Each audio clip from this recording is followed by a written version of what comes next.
At the end of each year, I grab a piece of paper. I write down 3 goals, 2 of them professional and 1 of them personal.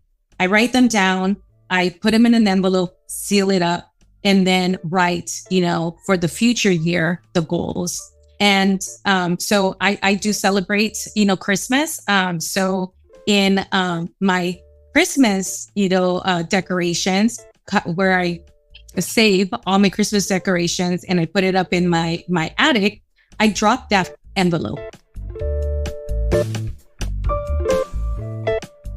Welcome to Latinx in Power, a podcast hosted by Thaisa Fernandes. Welcome to Latinx in Power. Today we are talking with Yesenia Monroy. Yesenia is an accomplished global client experience leader with expertise in cultivating high-performing teams, optimizing technology, and driving progressive operation efficiencies. This is a long time in the making. I'm so excited to be talking with you. Welcome to the Latinx in Power. Thank you so much, Thaisa. So first of all, I want to say, thank you. It's definitely been a long time coming, and I'm very excited to be here and have, this conversation with you about my experience.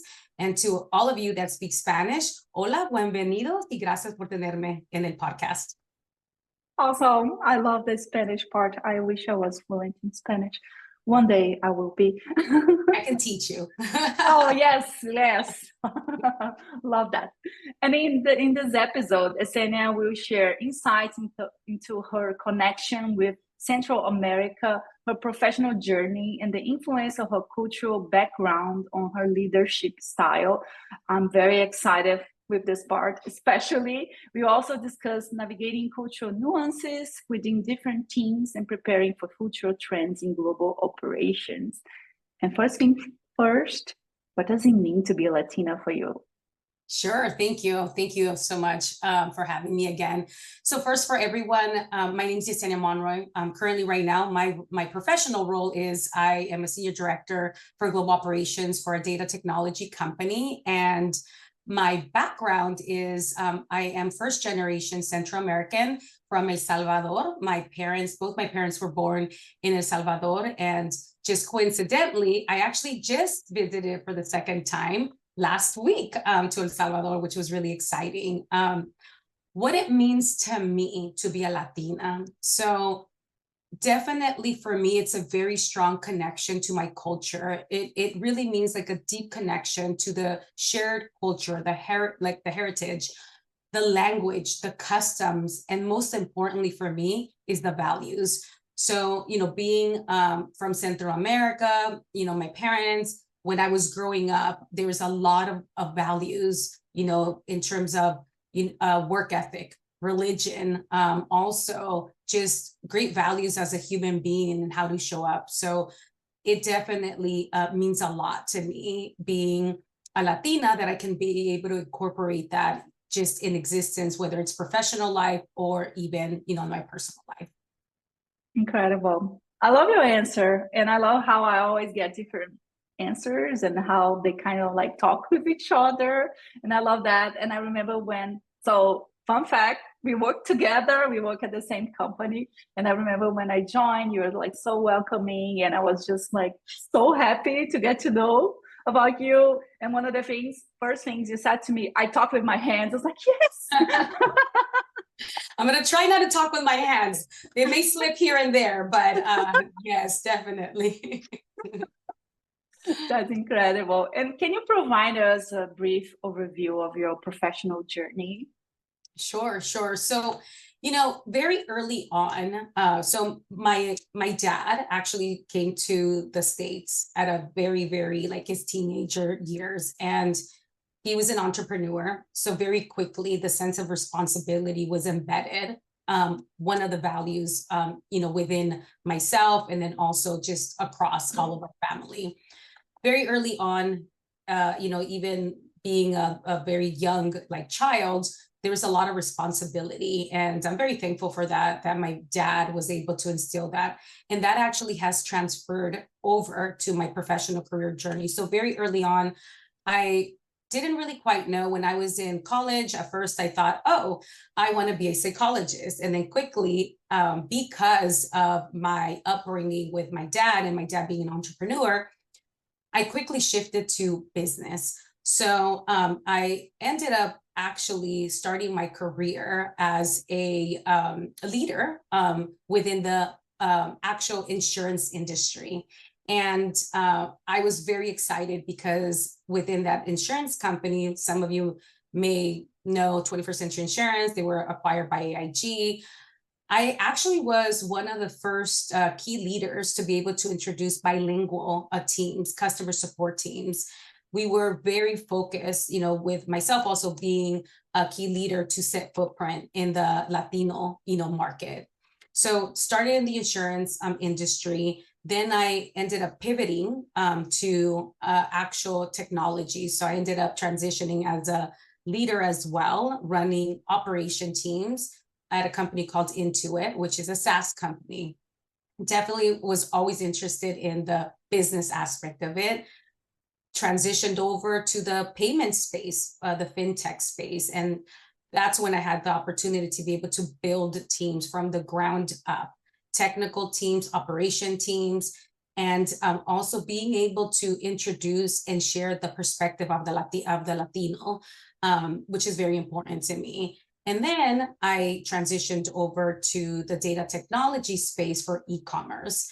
So definitely, as you can see throughout my career, even though it's been different industries, a lot of similarities, but my passion has always been building teams, meeting people where they're at, and taking them where they want to be. How was your process? I think it's just like you saw this gap where they didn't offer customer support, bilingual customer support. Yes, no, absolutely. So, in full transparency, right? Typically in a leadership role, our representation is typically between 1% to 3%. I mean, those are just facts. And as being a Latina woman of color, definitely, it wasn't easy. And it wasn't easy in the sense that I had to continuously keep proving myself in the beginning, right? I was very fortunate, though, that I was surrounded with leaders that it didn't matter what my nationality was. They actually saw the work ethic and my skill set and the capability and what I was able to bring, to the business.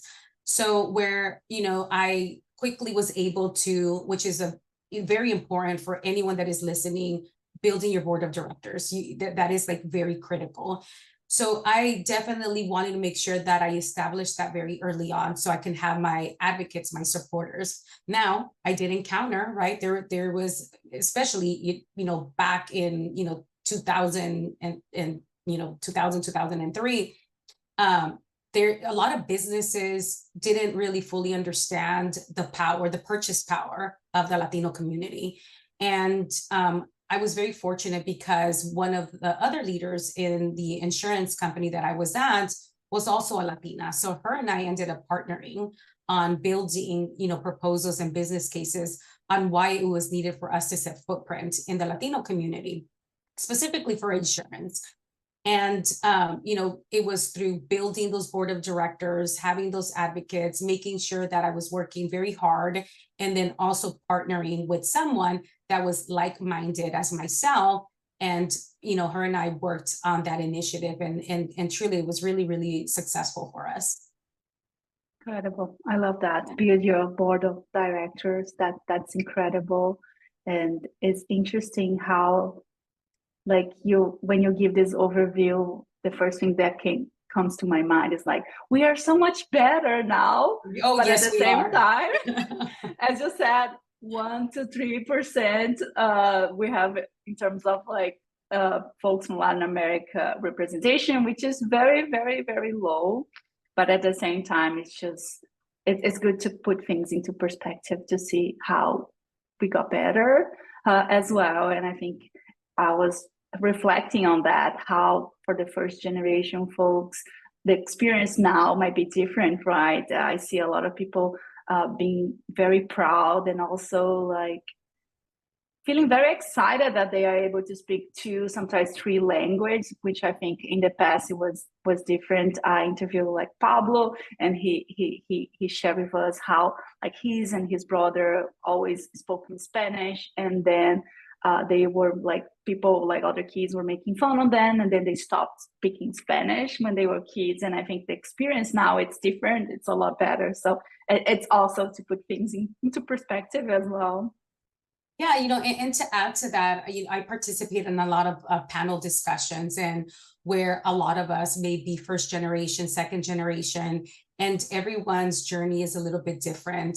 I myself, now that you're bringing that up, actually when I was looking for I was still in high school, and I was looking for a summer job outside of helping my dad in his shops. And it was really interesting because when I was being interviewed, the gentleman said to me, wow, I'm so surprised you speak, English very well. And at that time, I really didn't understand what he meant. But then it took me a bit, and I thought to myself, oh, that's where the stereotypes come. I thought to myself, well, why wouldn't I speak English? I was actually born in California. So there are similar experiences, that I have experienced when it comes to, folks not really truly understanding the differences between being first generation, second generation, and just also making those like stereotypes where they think automatically if you're a woman of color, or if you're first generation, or just as a Latina based off of your appearance, where sometimes they lean into thinking, oh, well, maybe she wasn't born here in the States. So the fortunate part is that I as I did have some of those experiences, they were very few, not many. I want to say that working hard, showing my skill sets really outshines some of those stereotypes, which is very fortunate. And then also I'm just very vocal about who we are, what our intentions are, and then also just building awareness for folks that may not understand. Sometimes it's not intentional. Yeah, absolutely. I love that, of like bringing awareness and not being afraid to speak up and like say things that sometimes it's just like people like get ignorant. So that's awesome. I always love to talk with you, and I want to ask you, what is your experience as a Latina serving the role of Senior Director of Global Operations? Can you share with us? Yes. So I'm very fortunate, and I say I'm very fortunate because I have the opportunity to be a leader in the global operations space. So what that means for me is I have an opportunity to interact with different cultures, different backgrounds. Currently in the role that I'm in, and the organization that I'm in, we are a global company. So we have folks that are from India, we have folks that are from the Philippines, we have folks that are, from the EMEA region, also from, APAC. And for me, being a Latina, it really has helped me in this role. It often means from being a senior leader, going back to the representation, it also means me being that 1% representation, which I take that as just be very prideful, because I have the ability to bring in different perspectives. But when I'm running, teams, and global teams especially, I have that emotional intelligence to understand diverse cultures, different needs, because we're all human beings. However, our upbringings, our culture is what shapes us. Not only from a personal perspective, but then also for professional and how you show up. So I have the opportunity as a global leader to be able to share those different perspectives, bridge some of those gaps, for folks that maybe are not as exposed to different cultural backgrounds. Incredible. And I'm curious, do you have any example or any specific tip for folks who are navigating all those cultural nuances and working with diverse teams? Do you have any advice and insight, or like any example you want to share? I do, for any leaders that are interested in setting footprint in international countries, is definitely do your research from not only from a business perspective, but then also from a culture perspective. The resources, the workforce that you're going to be bringing into your organization, and the reason that is important is because different folks, different cultures, what motivates them may be different. Also, different customs, being mindful and respectful, celebrating, being open to celebrating different ethnicities, different cultural backgrounds is really, really going to help, in the professional aspect, because when folks, that are the minority feel and know, because it's not only a knowing, it's also knowing that they are seen, that they're appreciated, that they're valued, and that they're included, makes a huge difference in how they show up to work and how they contribute. Incredible. Yes, absolutely. Absolutely. And a big component of being a people leader, being a manager, is how you support the professional development of your teams. And wanted to share, you want to share like how is your approach and how do you support that professional development? Yes, absolutely. So I'm very fortunate. I have a platform where I'm able to work with a lot of different leaders. Sometimes some leaders, they may not understand the whole perspective of diversity and the meaning and why it's so important. Now, with my leaders specifically and my team members, I make it a point. I'm very vocal. They understand. I share with them my background, who I am. Also, I am a chair. The chairperson for a Latino inclusion group. I make sure that I communicate to them like the work that I'm doing, not only inside the actual organization that I'm working in right now, but then also outside.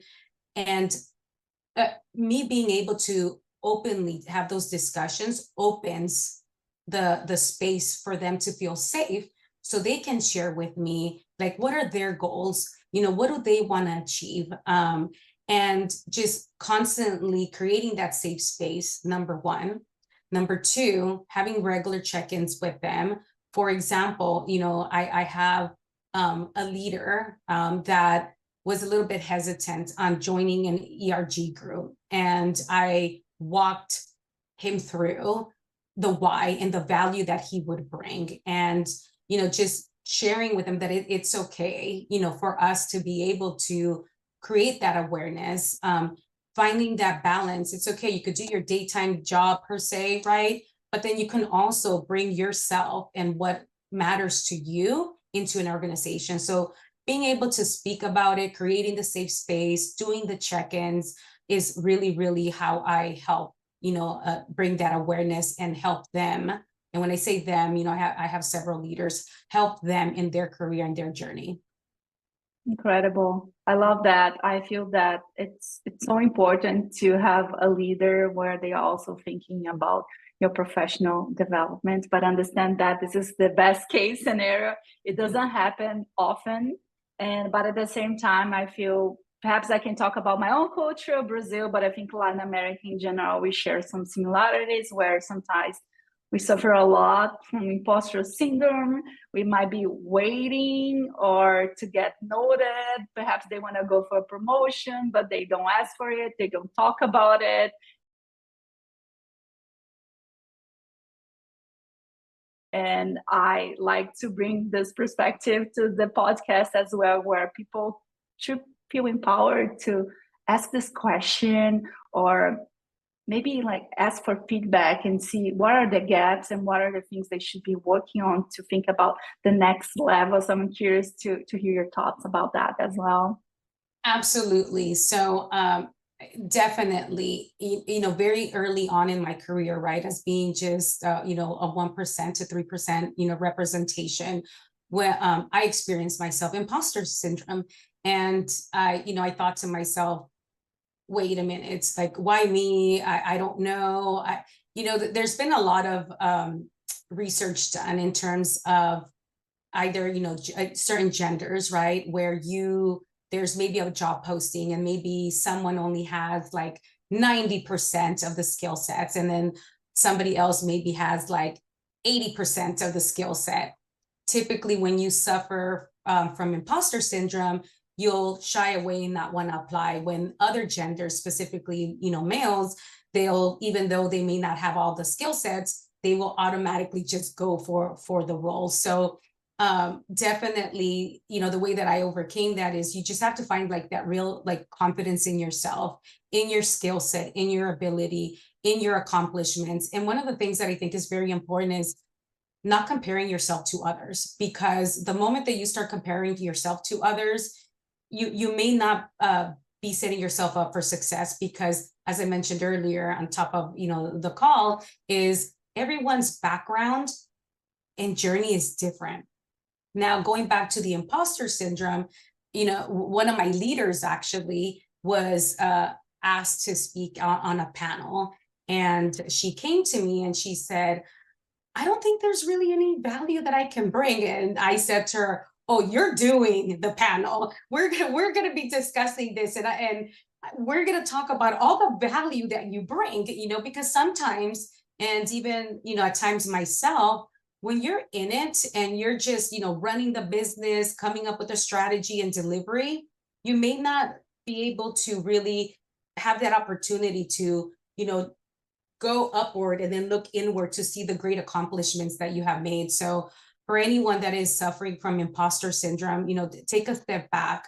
Don't look at the accomplishments and what you've done, and don't compare yourself to other people. Everyone is unique. Everybody's background is different and their journey is different. Incredible. Yeah, that's a great advice.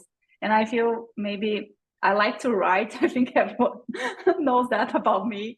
And I think like the writing exercise is really powerful. Sometimes just like writing down your accomplishments, all your achievements. And I think it helps a lot to like have like this huge paper of achievements, and perhaps it's something that you can have it handy when you're like suffering from imposter syndrome. Someone invited you to a panel, take this paper, this Google Docs, just like take a look. So I think it's something that can help you with like boosting your confidence. And I think it's kind of cool to looking at it, like the things that you did, the things you're proud of, just like taking a look.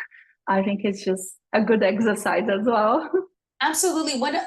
Something that I like to do, and I share this with my leaders or folks that I'm mentoring, is just create an electronic folder. And anytime that you have accomplished something, if you have rolled out a program, some kind of initiative, automatically just drop it in that folder. Because, and this is also important, when you're trying to evaluate your performance, or you're trying to do a self-assessment, it'll be very quick for you to just go into that folder. And then as you're looking backwards, right, in the year, and you're seeing all the different accomplishments, when, instead of like forgetting and trying to think on the spot, like, wow, well, what have I done? That's a very, very good mechanism to track, all your accomplishments and the work. And it's a lot easier for you to be able to articulate it to folks when the time comes, or if you just want to reflect back and see also, okay, what have I done this year? What did I accomplish? And then also, as you're working for goal setting for future, it has been a very critical, point for me to ensure that I'm tracking everything. So then that way I can see, okay, I accomplished this. What do I want to put in my roadmap as, I'm going forward? Yes, I love this reflection part. That's incredible. And really like perhaps creating a process and making this conscious effort to really think holistically about your professional journey, where you are, where you want to be, and like perhaps the gaps, but also the things you excel. I think this exercise is just so powerful. And I think it doesn't come natural for us. I think this is something that we don't learn, perhaps we don't talk with our family and our friends. So it's something that even like with my girlfriends, I'm trying to create the circle where we can talk about those things, because it might not come naturally, but we need to be talking about those and perhaps learning with each other as well. Absolutely. It's definitely something that I learned through my career, to be able to just archive all the accomplishments, and also look at, maybe there were certain initiatives, programs that maybe didn't go well, but you still want to be able to track those and look at them to see what could I have done differently. There's one thing that has also helped me that I do want to share. So every end of the year, and this is more, it's not for the digital folks. I gave an example already on how we can, archive accomplishments and what we've done in a digital perspective. But this is more manual. So at the end of each year, I grab a piece of paper. I write down 3 goals, 2 of them professional and 1 of them personal. I write them down. I put them in an envelope, seal it up, and then write, for the future year, the goals. And so I do celebrate, Christmas. So in my Christmas, decorations, where I save all my Christmas decorations and I put it up in my attic, I drop that envelope. And it's a practice, and I do this also with my significant other. So he and I do the same thing. The next year, when we're ready to take out those Christmas decorations, we take out the envelopes and then we see, how did I do this whole past year? Did I accomplish these 3 goals? And if I didn't, why didn't I? And it's okay, because I can very transparently say there's been some years where I'm like, didn't complete this one. Okay, well then, is that one still important for me? And if so, then I put it back on, and it does not come off until I have accomplished it. So for example, when I was a lot younger, one of my personal accomplishments was purchasing a home.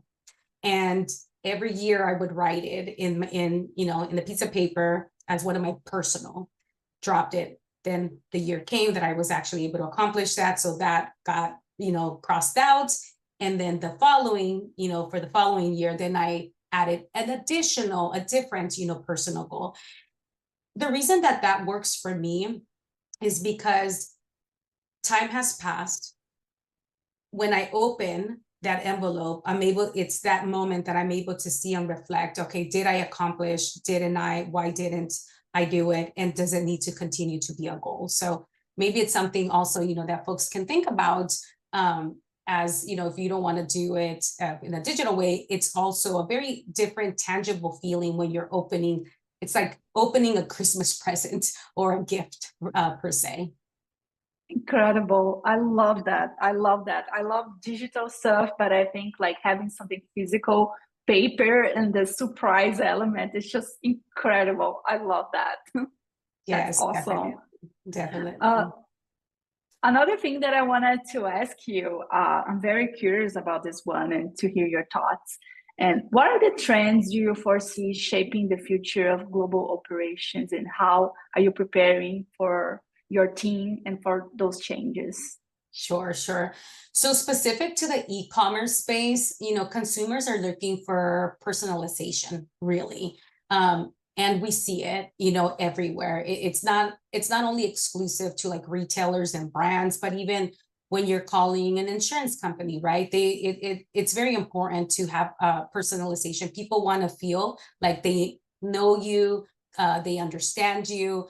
So what this means is, at least in the e-commerce space, is that brands really, really need to incorporate regional and non-regional go-to-market strategies. As a global company, one of the things that we are very mindful of, and even as we continue to build and scale, is ensuring that we hire multilingual people, because there's different countries with different languages, and folks want to be able to speak to folks that speak the same language. Also, we talked about culture and customs, and also, different practices. A lot of brands also, if you notice some of the commercials, are really, really tailoring and targeting to specific, demographics, specifically when it comes to to, gender, race, and then also, other demographics. So I think definitely it's preparing yourself to be able to set footprint, non-regional and more global. Mm-hmm. Incredible. I love what you said, because he also relates to our audience, folks from Latin America and the Caribbean, because sometimes we might understand different cultures. So I think this is always a plus. And the ability to speak more than one language. I love that you mentioned that. And one thing that I also want to share is that the fact that sometimes when we think about speaking more than one language, we might think, oh, I need to be fluent in all of them. For example, I'm not fluent in Spanish, but since I moved to the US, I remember I was working for this specific project where we had like everything in Spanish and English. I was able to review the Spanish portion, even though I'm not fluent in Spanish. And I was just like, it was very handy. And I was able to actually help the team because we didn't have someone who could actually understand what was written. And I was like, yes, I never imagined that I could help, even though I'm not fluent in Spanish. Yeah, no, definitely. There's a lot of similarities in Portuguese and Spanish. So definitely. And the good thing is that with a lot of AI right now being introduced, it is going to make it easier for a lot of companies, to be able to set footprint in other, either Latin America, Central America, outside of just North America.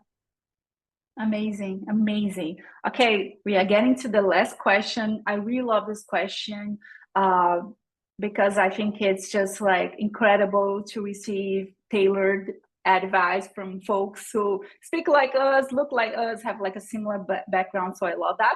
I want to ask you, which resource helped you in your journey that you want to share with us today? Yes. So technically it's 3. So number 1, it was finding a mentor, and not only one mentor, because the beautiful thing about people is that they can provide and offer like different perspectives. That's the beauty of having different backgrounds. So definitely finding a mentor or 2 mentors. I would strongly recommend a mentor within the organization that you're working in and a mentor outside. And the reason I share this is because a mentor inside the organization that you're working in, they get to see how you show up, how you interact. So they're able to provide you with feedback and guidance as a person that is there with you. Someone that is outside of the organization is someone that can provide you with a different perspective in terms of your career and your journey. So that's number 1, finding internal and external mentors. Number 2, what I shared with you earlier on today is creating that board of directors, within the organization that you're in is really, really critical, because different people, different perspectives, they can share with you and guide you and give you feedback, on maybe some things that you don't have visibility to. And then number 3 is try to join an ERG group, whether your company organization offers it. If not, there's so many of them, outside of, any company. For example, I'm a member of a PTW. And as I mentioned, I'm the chair for the Latino Inclusion Group that is outside of the current, organization that I work in, but it also gives you the opportunity to network, meet different people, also collaborate, with people that have that same mission and that same journey that you're on. So definitely I want to say like those 3 things, mentor, internal, external, your board of directors, and joining an ERG group. Amazing. I love that. I want to thank you for your time. That was incredible. As always, I love talking with you. So I want to leave the last minutes for you to share anything you want to share, and also where people can find you. Sure. So first, thank you, Thaisa, for having me. Really enjoyed the conversation. Thank you for giving me the opportunity to share my background, my journey, and where people can find me on LinkedIn. Yesenia Monroy, I am there. And I'm really, really, really looking forward to seeing what other guests you have also, Thaisa, on your podcast. And just want to say thank you to everyone. Amazing. Thank you.